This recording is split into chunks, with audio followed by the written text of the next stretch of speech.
Tujuan pembelajaran kita kali ini untuk memahami konsep basis data client server, memahami arsitektur client server, memahami pengaksesan query pada basis data client server, dan bagaimana perangkat lunak client server. Oke, aplikasi basis data terdistribusi dikembangkan dalam bentuk arsitektur client server.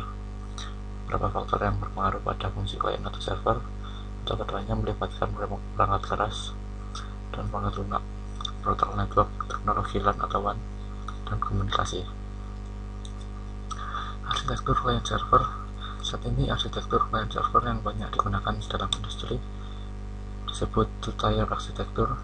Di sini server mengirim data dan klien mengakses data. Arsitektur client server yang dikembangkan kemudian adalah three-tier arsitektur. Di model ini layer direpresentasikan sebagai host, server, dan klien. Pengaksesan query pada basis data client server. Untuk membangun fungsi DBMS antara klien dan server tidak ada ketentuan, sehingga banyak pendekatan yang berbeda yang ditawarkan. Satu kemungkinan adalah memasukkan fungsi dari DBMS terpusat pada level server. Sejumlah DBMS relasional menggunakan pendekatan ini, di mana SQL Server disediakan untuk klien. Interaksi antara klien dan server selama pemrosesan query SQL adalah sebagai berikut. Pertama, klien melakukan parsing query pemakaian dan memecahnya ke dalam sejumlah query independen untuk setiap tempat. Setiap query tersebut dikirim ke server yang sesuai. Setiap server memproses query lokal dan mengirim relasi hasil ke klien. Klien mengkombinasikan hasil subquery untuk memproduksi hasil dari query asal yang dikirim.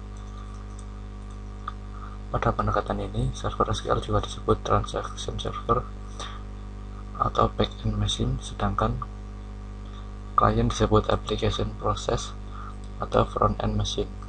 Interaksi antara klien dan server ditentukan oleh pemakai pada level klien atau melalui modul khusus pada DBMS klien yang merupakan bagian dari paket DBMS. Sebagai contoh, pemakai mengetahui apa data yang dikirim setiap server, membagi permintaan query ke subquery secara manual, dan mengirimkan subquery secara individu ke tempat yang berbeda. Tabel hasil dikombinasikan secara eksplisit dengan query user pada level client. Alternatif lain adalah mempunyai modul klien yang melakukan kegiatan di atas secara otomatis. Dalam DBMS yang banyak digunakan, model perangkat lunak dibagi ke dalam 3 level.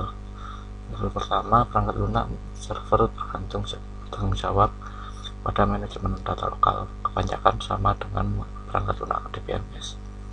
Perangkat lunak klien bertanggung jawab untuk fungsi distribusi, mengakses informasi distribusi data dari katalog DBMS, dan memproses semua permintaan yang membutuhkan akses ke lebih dari satu tempat.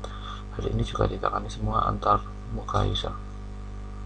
Perangkat lunak komunikasi menyediakan primitif komunikasi yang digunakan oleh klien untuk mengirim perintah dan data ke tempat yang berbeda sesuai kebutuhan.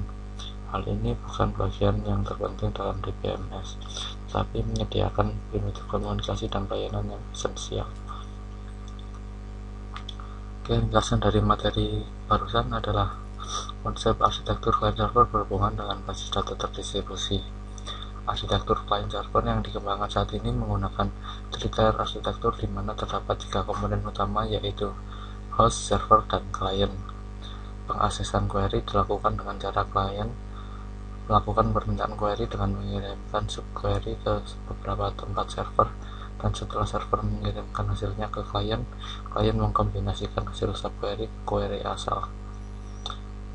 Lalu modul perangkat lunak yang terdapat pada DBMS dapat dibagi dalam 3 level, yaitu perangkat lunak server, klien, dan komunikasi.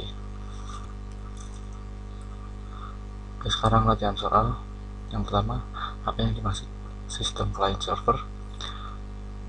Sistem client server adalah server pengirim data dan klien mengakses data. Server memainkan peranan yang dominan pada arsitektur ini. Keuntungan sistem ini adalah kesederhanaan dan kompatibilitas dengan sistem yang legal.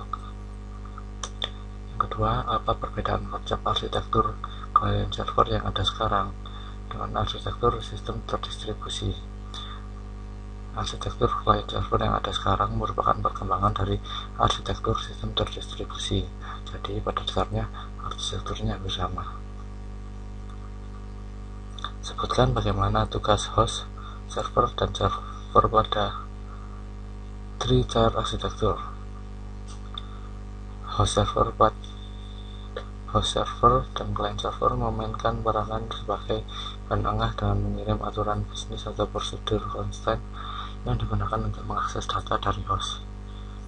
Klien berisi antar muka GUI dan beberapa aplikasi tambahan mengenai aturan. Kemudian server bertindak sebagai conduit of passing, memproses data dari host ke klien, di mana kemudian diproses atau difilter dan dipresentasikan ke pemakai dalam format GUI. Antar muka pemakai atau interface, aturan, dan pengaksesan data bertindak sebagai three tiers. Klien biasanya dihubungkan ke server melalui LAN dan server dihubungkan ke host melalui WAN. Klien melakukan remote yang dihubungkan ke server melalui WAN juga. Yang keempat, jelaskan bagaimana mengakses query dari klien ke server dan hasil query dari server ke klien.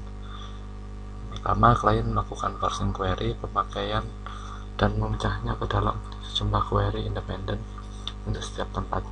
Setiap query tersebut dikirim ke server yang sesuai. Selanjutnya, setiap server memproses query lokal dan mengirim relasi hasil ke klien. Lalu klien mengkombinasikan hasil subquery memproduksi hasil dari query asal yang dikirim. Terakhir, perangkat lunak apa saja yang diperlukan pada sistem client server.